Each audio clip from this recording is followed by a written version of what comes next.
ఈరోజు ఏంటంటే గుండ్లపోచంపల్లి ఒక ఊరు ఉంటుంది.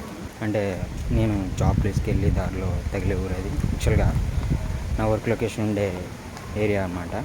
అయితే నేను కొంచెం ఎర్లీగా వెళ్తే అక్కడ కొద్దిసేపు ఒక 10 నిమిషాలు 8 నిమిషాలు నేను మళ్ళీ కంపెనీ బస్ ఎక్కాలి కాబట్టి ఆ బస్సు వచ్చే టైం బట్టి చూసుకుని అక్కడ కాసేపు కూర్చుంటాను. ఎందుకు ఇదంతా చెప్తున్నానంటే చెప్పాలనిపించి, కానీ నిజంగా ప్లేస్ మాత్రం రైల్వే స్టేషన్ ఉంటుంది మధ్యలో. ఆ పర్టిక్యులర్ ప్లేస్, మిగతా ఊరంతా ఎలా ఉంటుందో నాకు తెలియదు, కానీ రైల్వే స్టేషన్ మాత్రం సింపుల్గా గ్రీనరీతో, చెట్లు, మంచి గాలి చాలా బాగుంటుంది.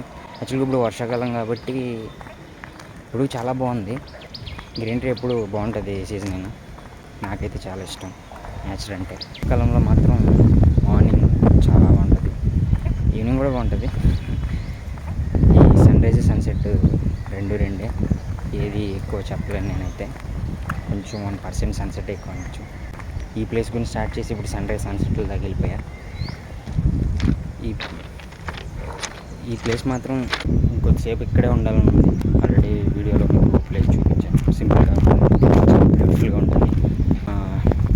అండ్ ఇక్కడ ఒరిజినల్ సౌండ్ వినిపించాలని మైక్ యూజ్ చేయకుండా డైరెక్ట్ మాట్లాడేస్తున్నా. నా వాయిస్ ఎలా వస్తుందో, ఈ చుట్టుపక్కల ఉన్న హోరు, ఈ గాలి కొంచెం ఇవన్నీ నాయిస్గా ఉండొచ్చు, బట్ న్యాచురల్గా ఒరిజినల్గా బాగుంటుంది కదా. దాని గురించే నేను ఈరోజు ఇలా డైరెక్ట్ మాట్లాడేస్తున్నా మైక్ లేకుండా. అంతే. ఇది మీకు ఏమైనా టైం పాస్గా లేదా కాసేపు చూసినంతసేపు మంచిగా అనిపిస్తే బాగుంటుంది అంతే. అంతకు మించి ఏం లేదు.